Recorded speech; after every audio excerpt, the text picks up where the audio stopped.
Okay. Hello, my name is Mark Mondrinos. I'm an assistant professor of biomedical engineering at Tulane University.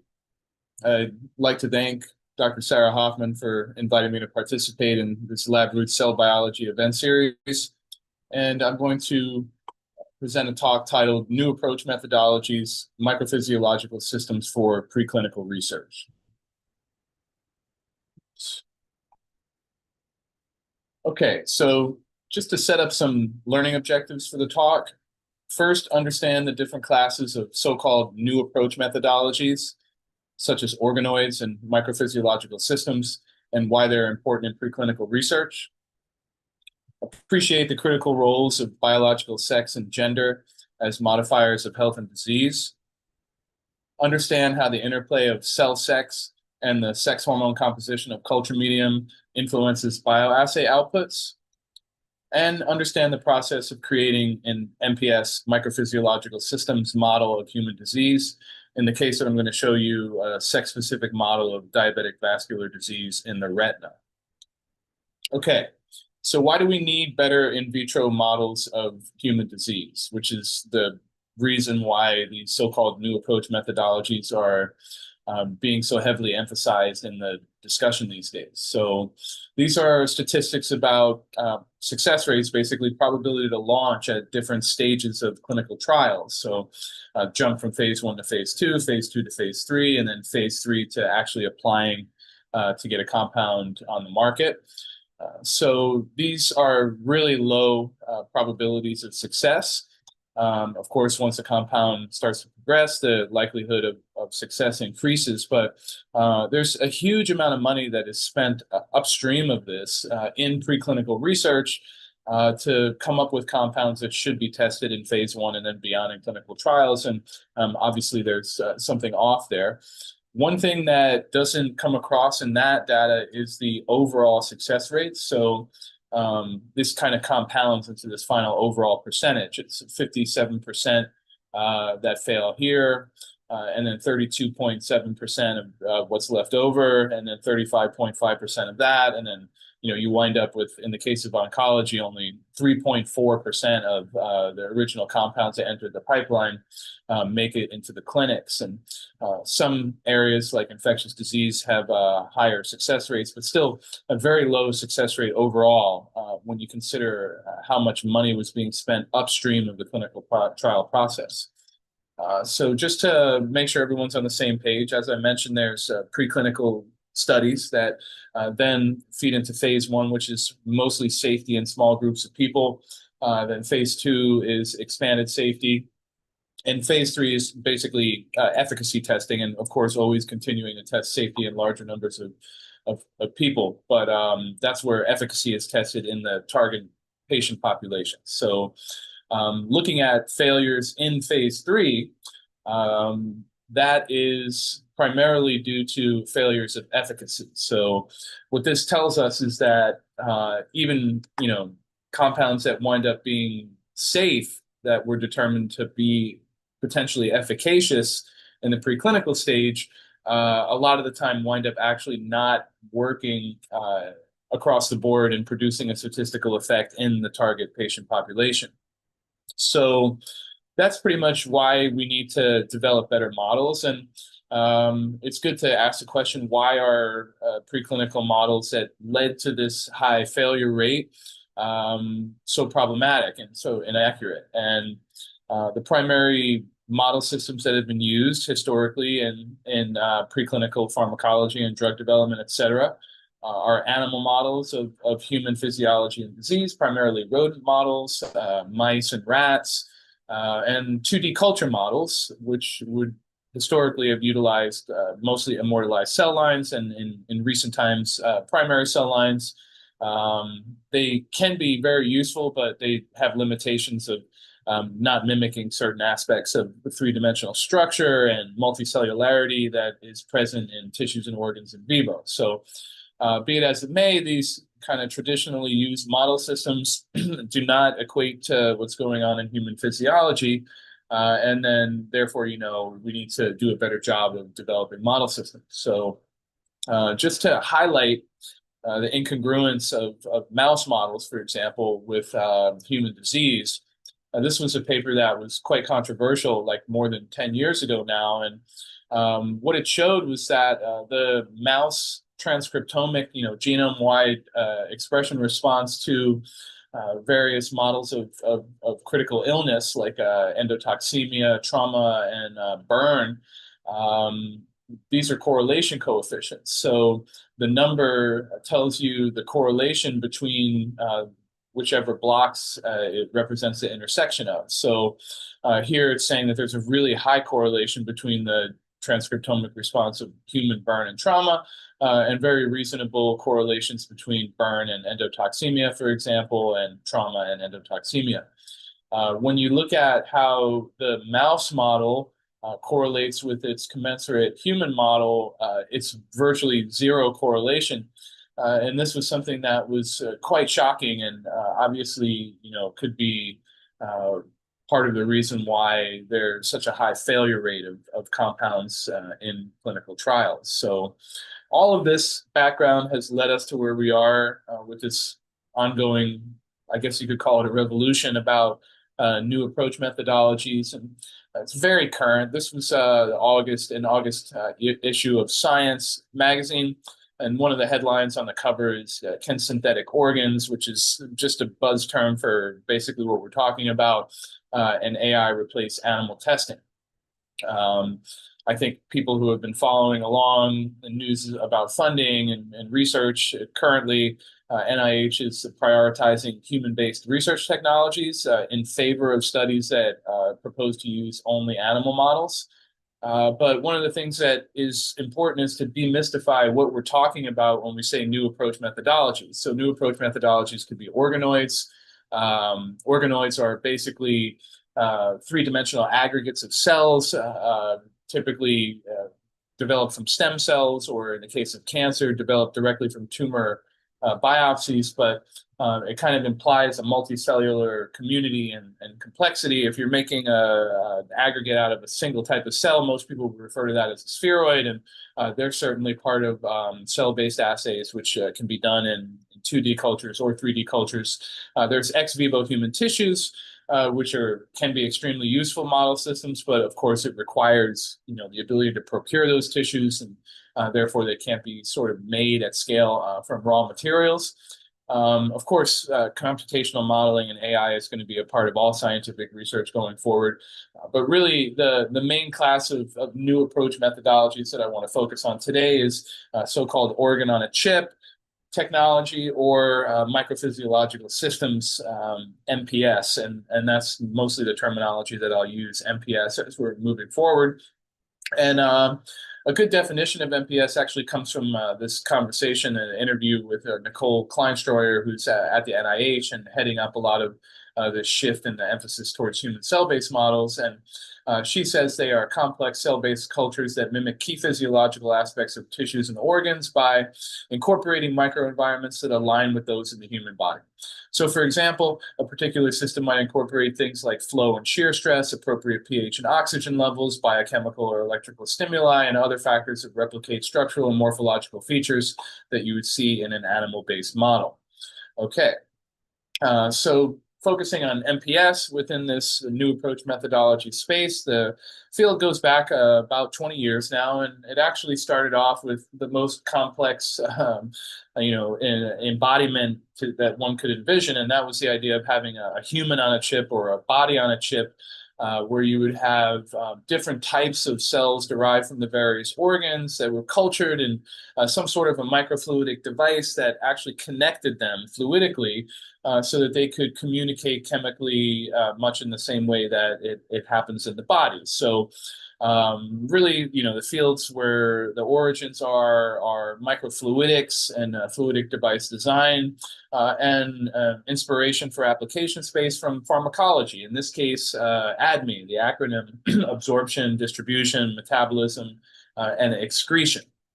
That was, just giving you an idea of some of the origins of the field.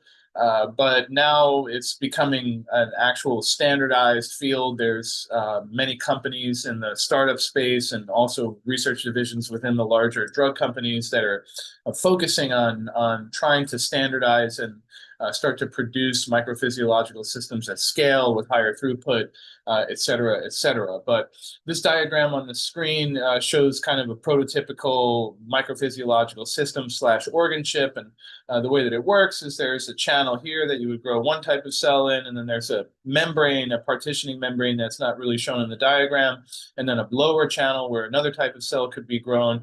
So you could engineer, for example, a tissue interface, an epithelial and endothelial tissue interface. And the nice thing about these devices is, as was said by Nicole Kleinstroyer in the quote on the previous slide, you can control all the structural and biophysical features like sizes and dimensions, compartmentalization. You can introduce flow, control shear stresses, other types of mechanical forces, oxygen concentration. And of course, you can build it in a way where it's custom made to do a particular assay on the back end, whether that's with inline sensors or other types of technologies, but you can measure things like electrophysiological readouts, changes in tissue barrier permeability, which I'll show you an example of later, and things like cytokine secretion, more the biochemistry. So these are examples of microphysiological systems that we've engineered in our lab.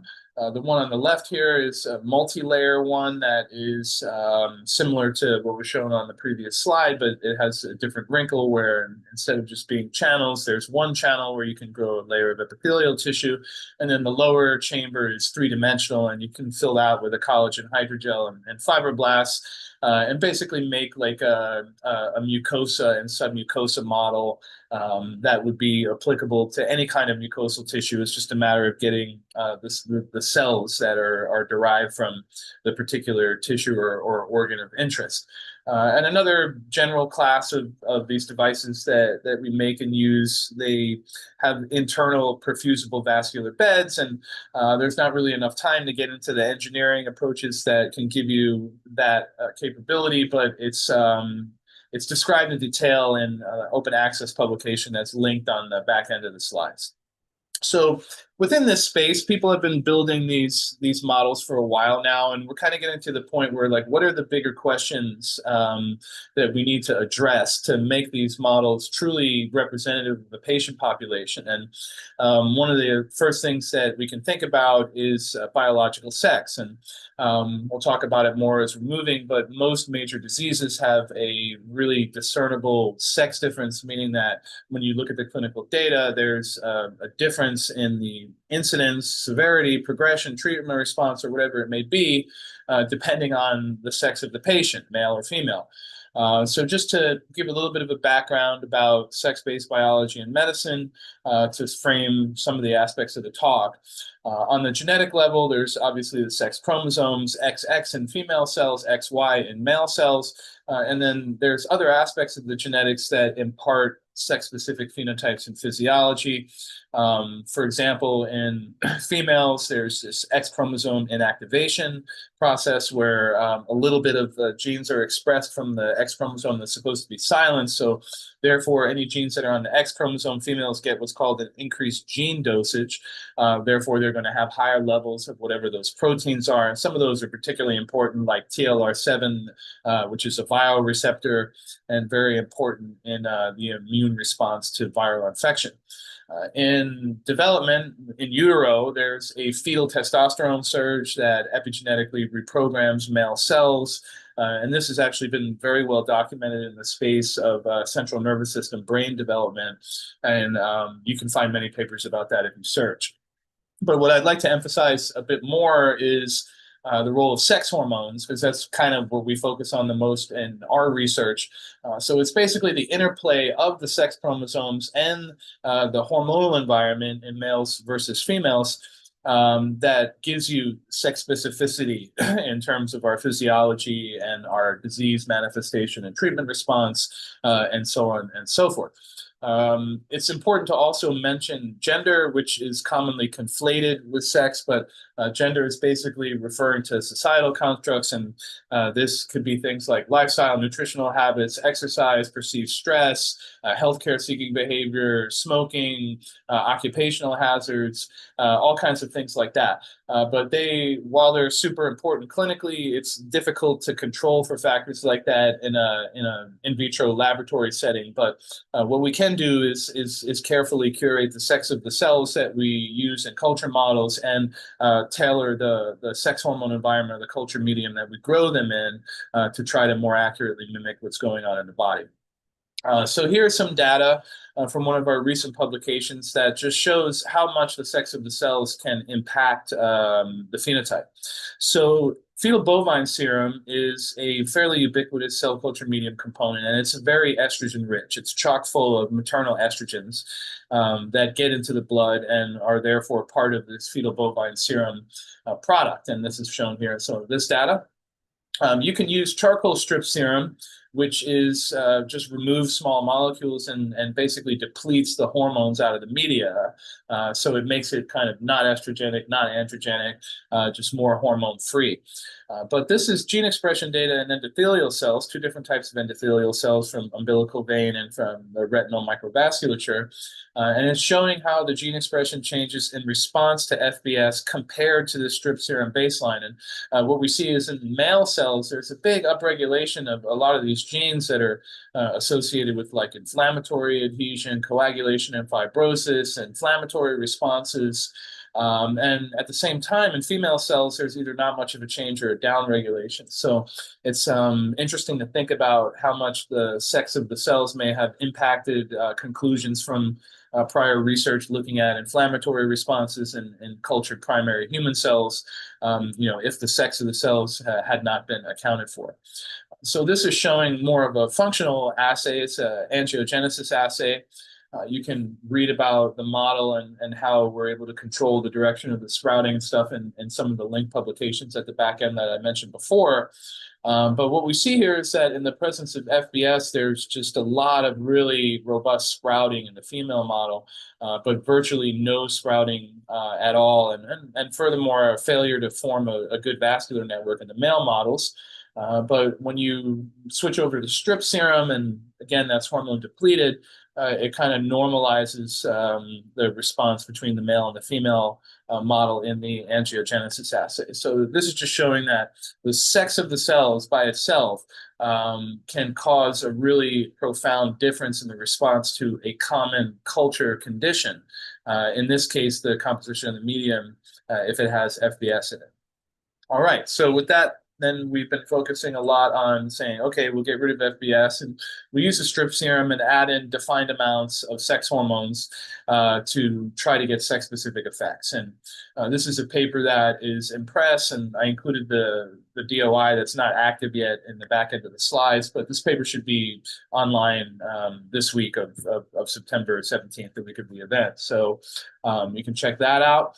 But basically what we show is that there's really significant interplay between the sex hormones estradiol, that's an estrogen, and dihydrotestosterone, that's an androgen, in both male and female cells on all kinds of important things like cell cycle participation, bioenergetic capacity, gene expression, and tissue organization, morphogenesis. So the data on the screen here is actually from a mitochondrial membrane potential assay.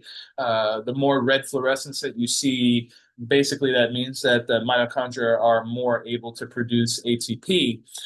So here in male cells, when we ramp up the amount of androgen that is in the culture medium, their energetic capacity goes up.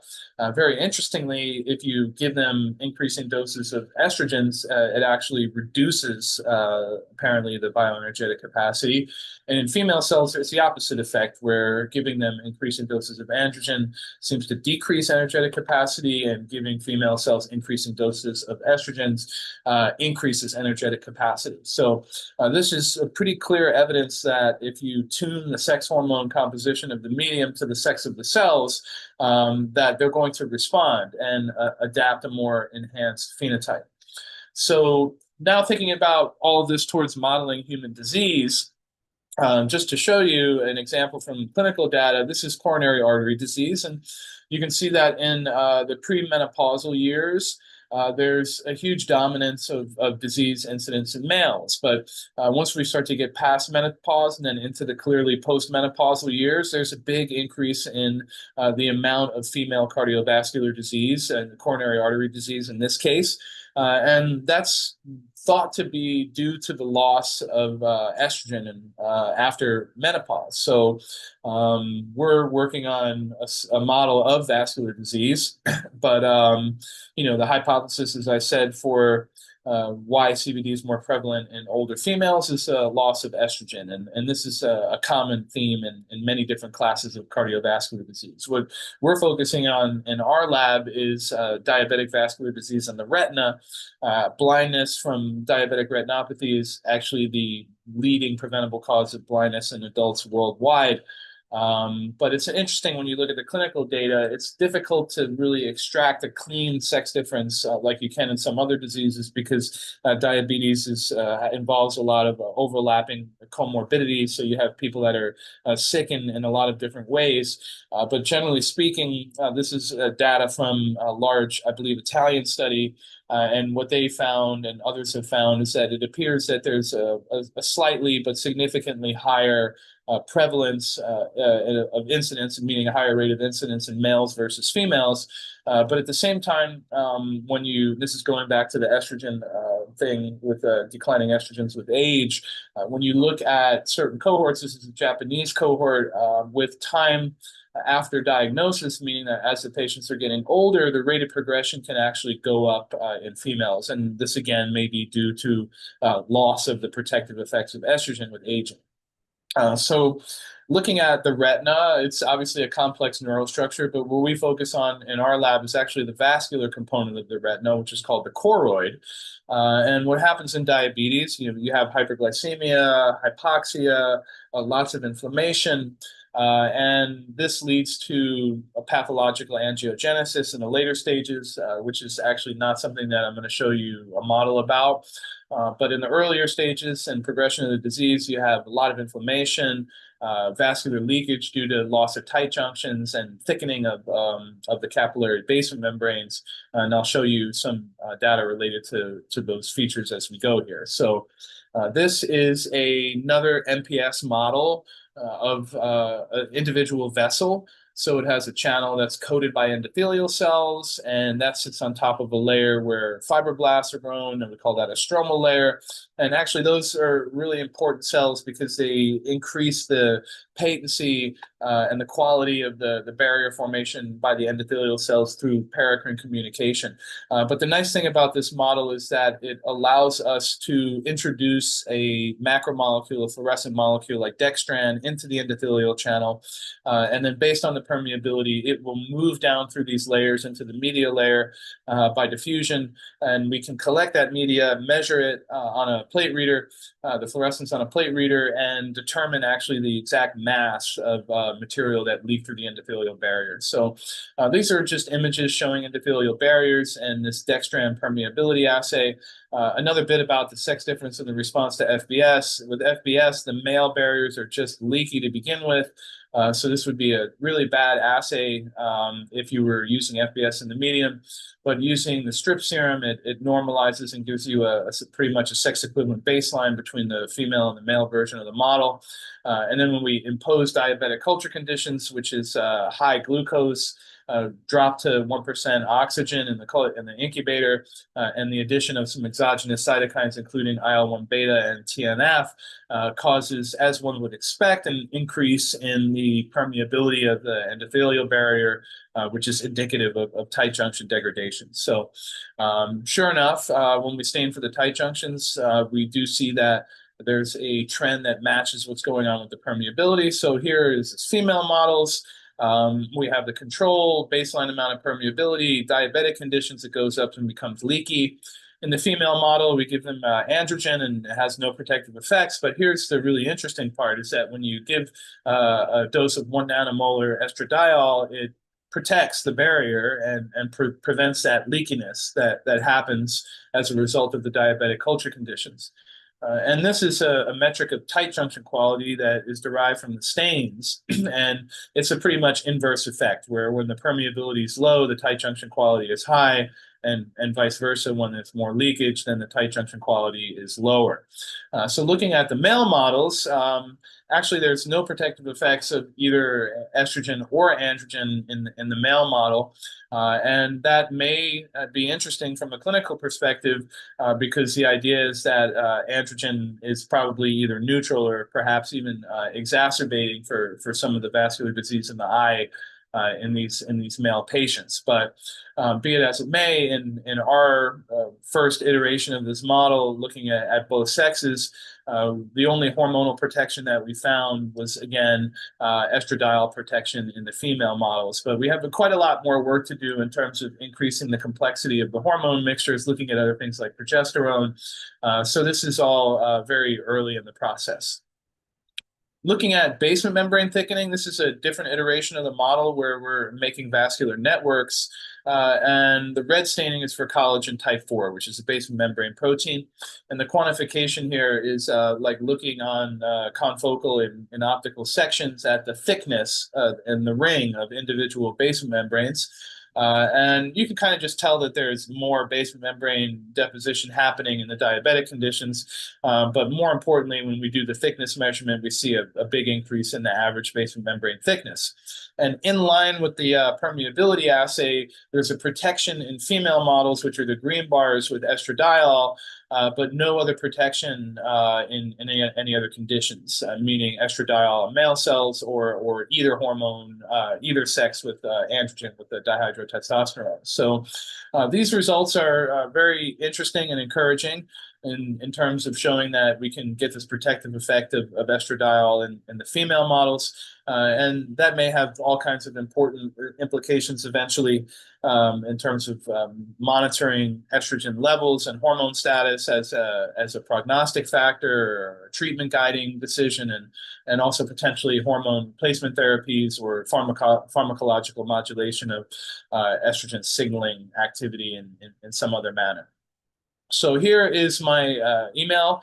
You can send me an email if you have any questions or just want additional follow-up information. I'd be happy to correspond with you. Here's a link to my full list of publications on PubMed. And here are some recent open access publications, direct links for those. And most of these are relevant to what I talked about on the slides today. All right, well, hopefully that was interesting and educational for you. Thanks a lot for your attention. And I hope to hear from you.